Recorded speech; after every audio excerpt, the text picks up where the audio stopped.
Bonjour, je m'appelle Cécile et je suis guide du patrimoine pour Moudon Région Tourisme. Aujourd'hui, je vais vous parler de l'univers et de l'histoire des marchés et des foires à Moudon et en Suisse romande au fil des siècles, c'est-à-dire des foires modernes aux marchés médiévaux. En quelque sorte, un voyage en remontant dans le temps. Pour commencer, un peu de contexte. Les foires et les marchés existent depuis longtemps.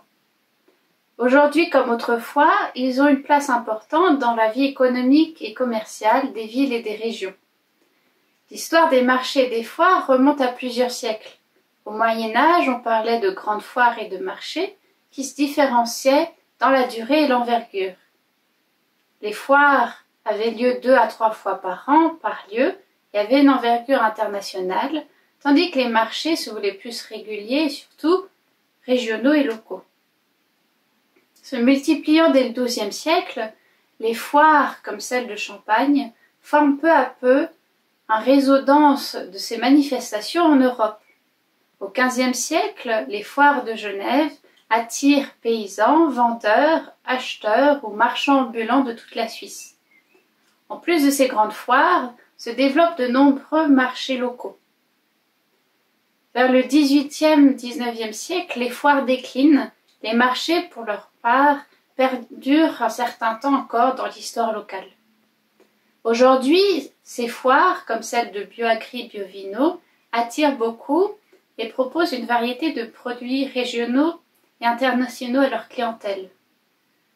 Elles permettent également de faire le lien avec l'agriculture, de mettre en avant les enjeux face au climat ou aux nouvelles démarches écologiques, comme l'agriculture bio par exemple. Les marchés ont, eux, un intérêt plus local. Ils permettent de s'approvisionner en produits frais locaux, directement auprès de producteurs en les retrouvant directement sur leur stand. Avec la foire Bioagri, Moudon a eu au fil des siècles plusieurs manifestations, annuelles ou hebdomadaires, qui illustrent bien l'évolution et l'histoire des foires et des marchés dans la ville, ce que vous allez découvrir maintenant.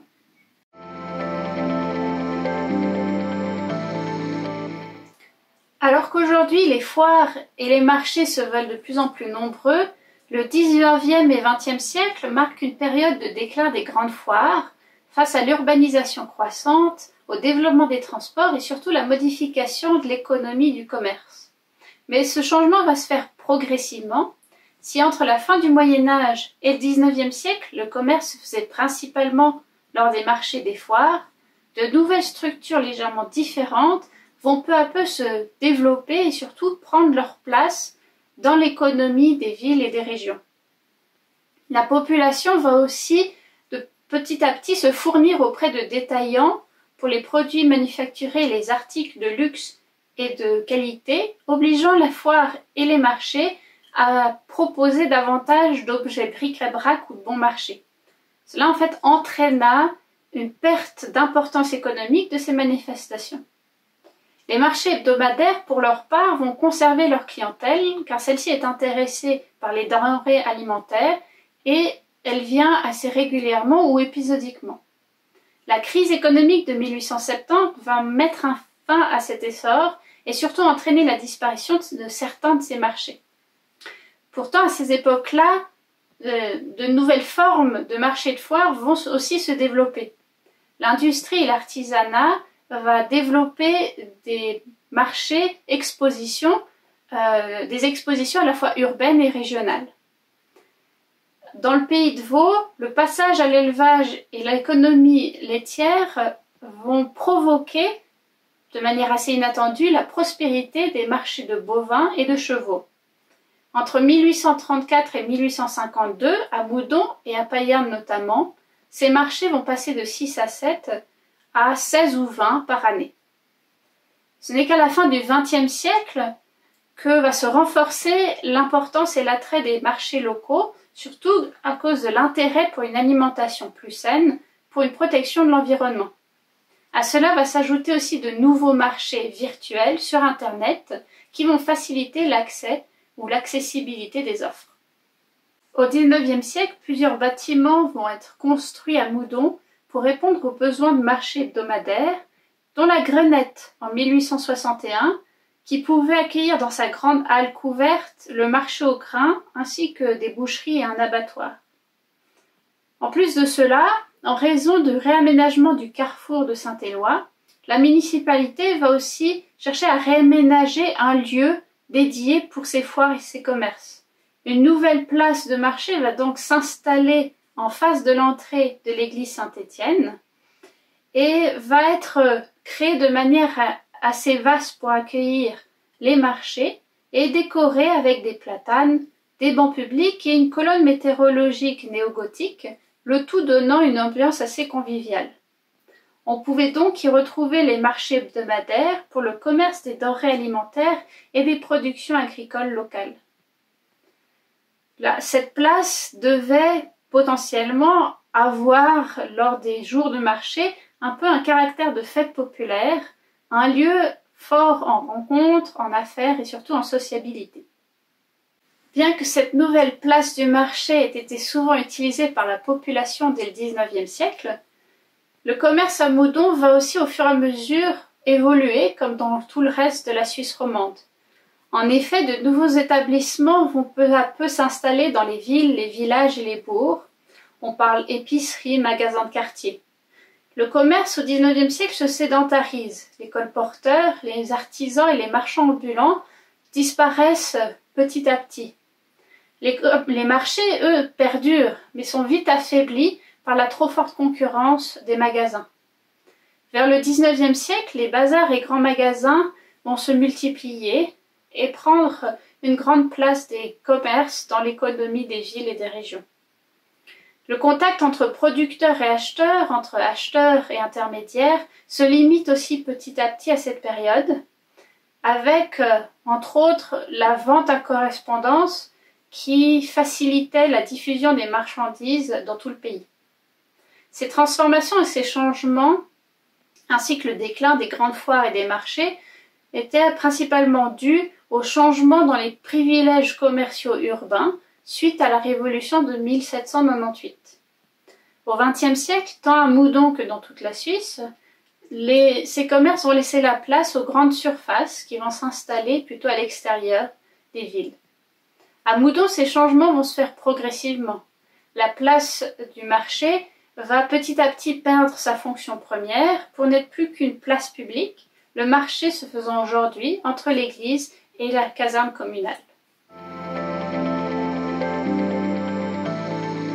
Dès l'époque bernoise, les foires et marchés moudonnois s'installent près de l'ancienne maison de commune ou l'ancien hôtel de ville, à la place dite du pont, à proximité du pont Saint-Éloi. Cela est suivi par la suite par l'ajout et la création de différents bâtiments nécessaires au bon déroulement de foires. À cette époque, le centre économique s'est déplacé vers la ville basse. Ce déplacement est dû principalement aux transformations urbaines dans la ville haute et à la construction du pont sur la Broye à Bressonnat en 1701 qui détourna une grande partie du trafic vers la ville basse. Point de passage obligé pour les marchands, les voyageurs, la place du pont devient rapidement le centre urbain de la vie commerciale et sociale de Moudon.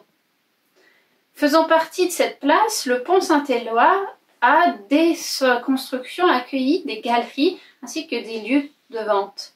À ceci va s'ajouter donc des boutiques dans des structures en arcade et des bancs publics, des éléments mobiles utilisés pour pouvoir y présenter et installer les denrées vendues lors des marchés.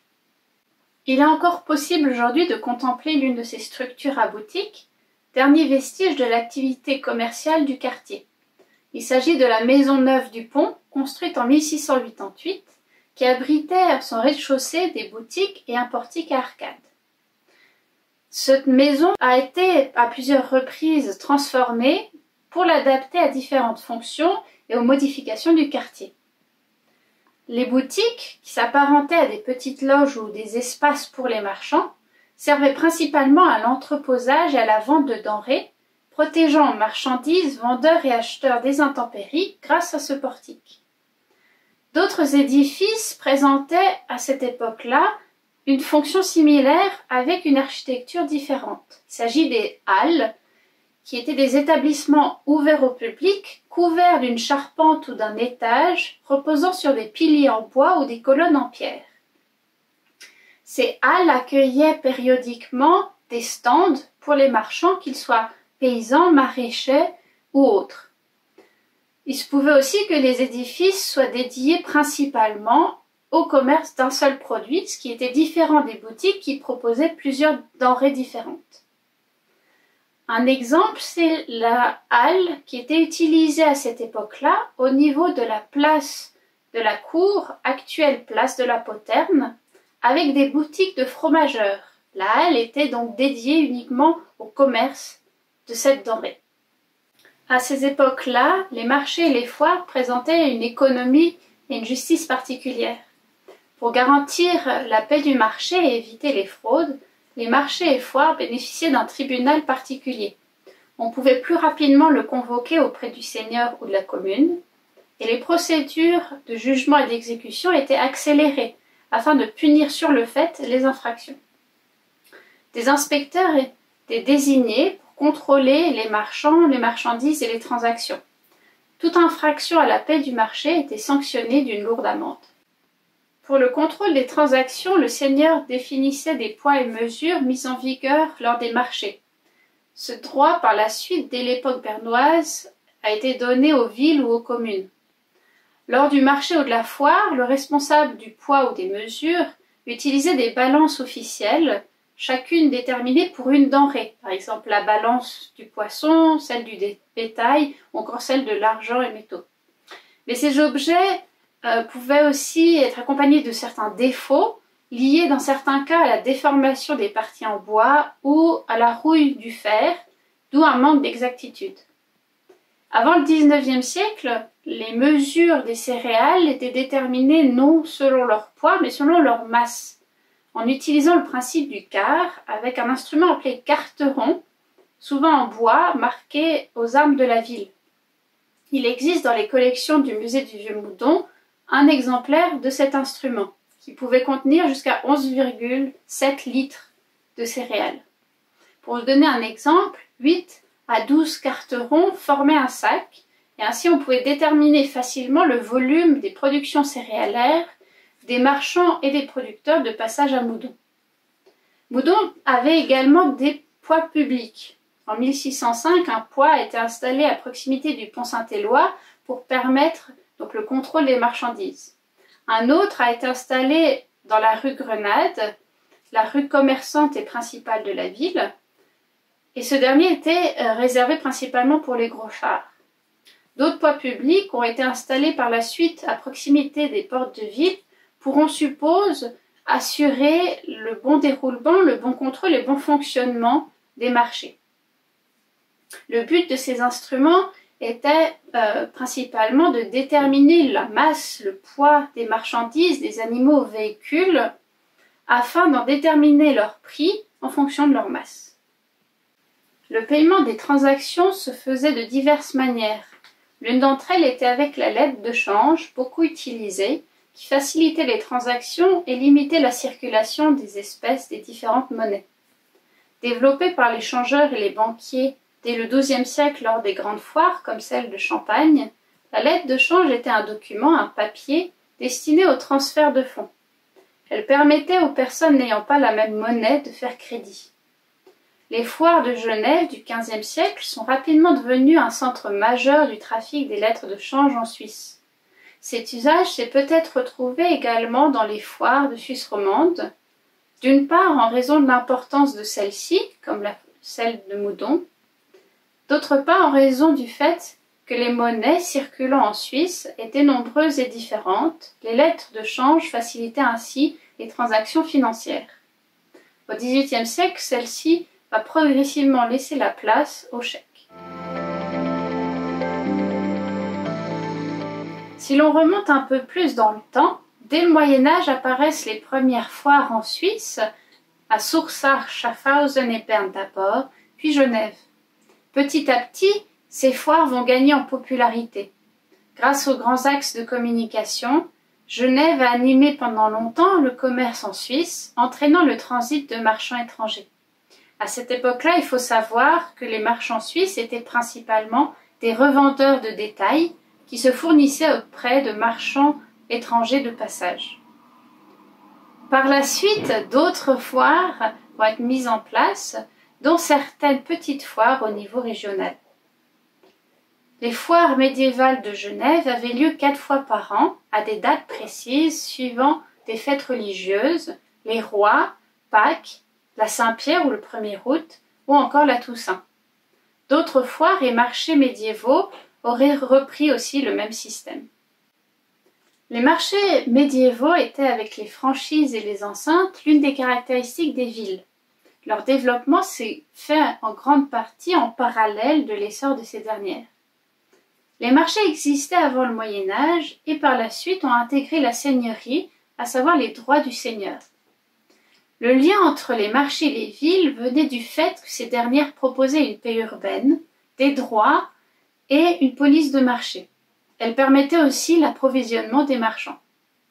Entre 1470 et 1800, de nombreux nouveaux marchés locaux se sont développés dans le Pays de Vaud. Ils se distinguaient principalement selon leur type, marché hebdomadaire, marché mensuel ou encore annuel. Les marchés hebdomadaires et mensuels proposaient une grande variété de denrées, blé, céréales, bétail ou encore biens importés. Les marchés annuels, eux, se voulaient être plus le point fort de la localité dans laquelle ils avaient lieu et s'apparentaient plus à des petites foires dans lesquelles on proposait des produits de luxe.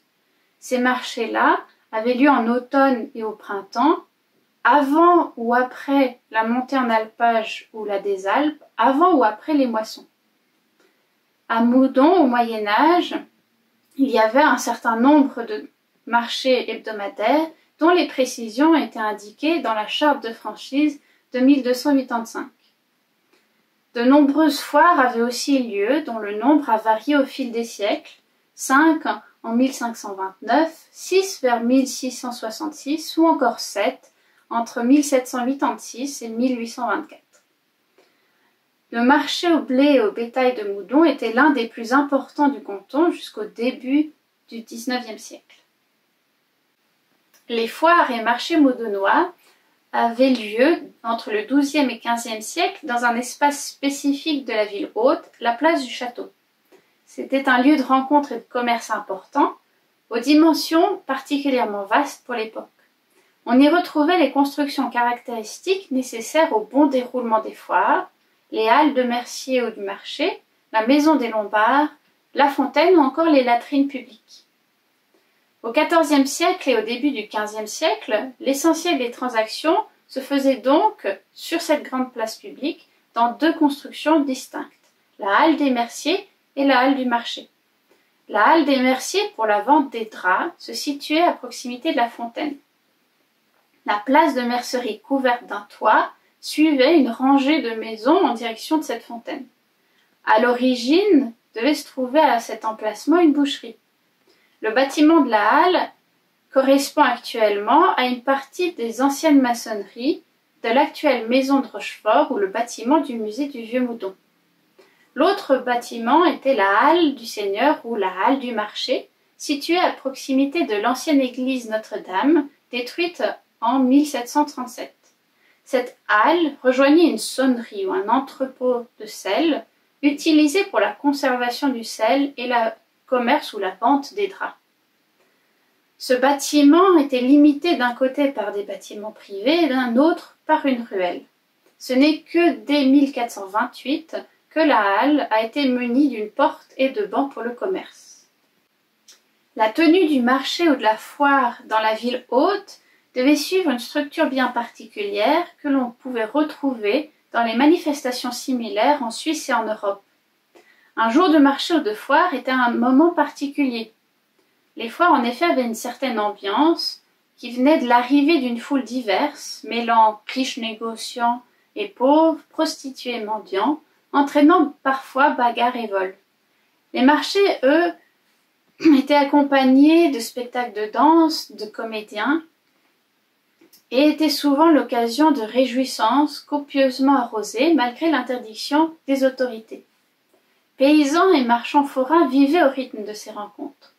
Pour être au courant, il suffisait de lire l'almanach, l'un des plus connus étant le Messager boiteux.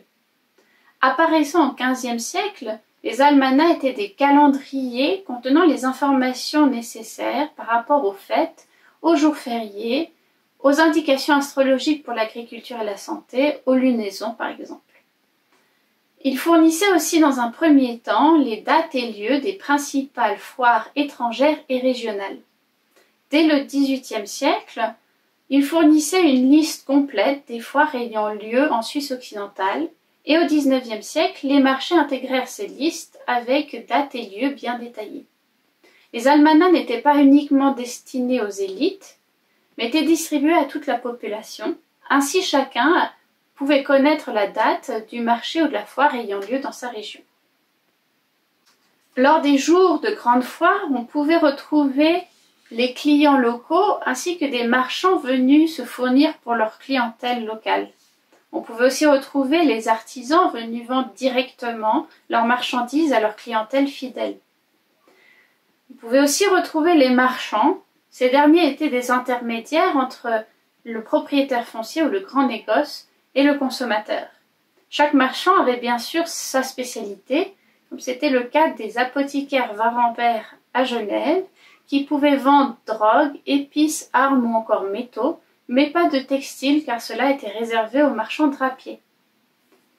Des paysans venaient aussi lors des jours de marché de foire vendre directement leurs marchandises, le bétail lors des foires, les céréales lors des marchés proches ou lointains. Le garde-foire ou l'inspecteur s'assurait lors de ces journées particulières de la bonne tenue de la manifestation, contrôlant étal, marchands et marchandises. Changeurs et banquiers pouvaient aussi parfois être présents en fonction de la taille et de l'envergure de la manifestation. Pour que le marché ou la foire ait lieu à cette époque, il fallait que le seigneur utilise son droit de marché. Lui permettant de créer ces manifestations, ce droit comprenait l'autorisation et la protection du commerce. Grâce à l'utilisation de ce droit, les marchands bénéficiaient de la paix du marché, d'un tribunal spécial et d'un droit de conduite sur les routes avant, pendant et après le marché. Ce conduit prenait la forme d'une escorte armée, protégeant les marchands et les marchandises contre le brigandage, remplacée dès le XVe siècle par la lettre de conduit scellée. Le seigneur devait, dans ce cas, dédommager toute victime d'attaques et de pertes sur son territoire. Avec ce droit, le seigneur percevait des revenus car tout était lié aux taxes. Taxes de halle, taxes d'étal, taxes de douane, taxes de conduite. Le marchand devait donc payer pour faire commerce dans des lieux spécifiques, tenir une boutique ou un stand, entreposer ses marchandises ou encore bénéficier de l'escorte armée. Le seigneur percevait aussi des revenus sur les transactions des marchands, appelés droits de vente. Ayant créé un marché ou une foire, le seigneur pouvait le réglementer et l'agencer selon ses principes. Le déroulement d'une journée type réglementée commençait bien souvent par la vente des grains. La population locale avait préséance sur les étrangers et pouvait profiter de prix avantageux. Ensuite venait l'inspection de la qualité et de la quantité des marchandises et le contrôle des prix et des transactions selon les poids et mesures. Tout cela devait être fait pendant les heures réglementées, signalées par des cloches, ni avant ni après le marché, et à la place assignée, sinon cela était considéré comme de la contrebande ou de la fraude. Toutes ces mesures visaient avant tout à protéger le consommateur en donnant la priorité aux denrées alimentaires et à l'approvisionnement local. Les paysans pouvaient ainsi vendre leurs marchandises lors des foires et les consommateurs s'assuraient de la provenance et de la qualité des produits proposés.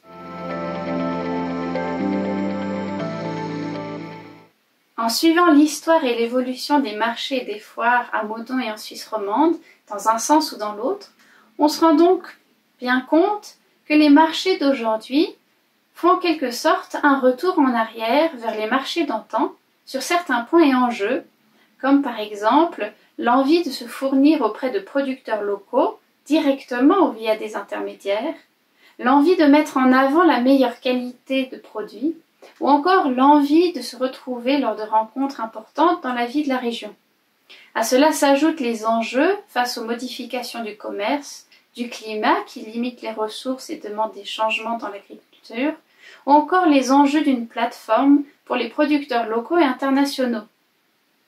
L'histoire des foires et des marchés présente donc un développement, une évolution constante face aux modifications de l'économie, des besoins de la population et des pratiques. Un écho de ce qui se retrouve aujourd'hui à la foire BioAgri 2020, où les questions quant à notre futur et à l'agriculture sont posées.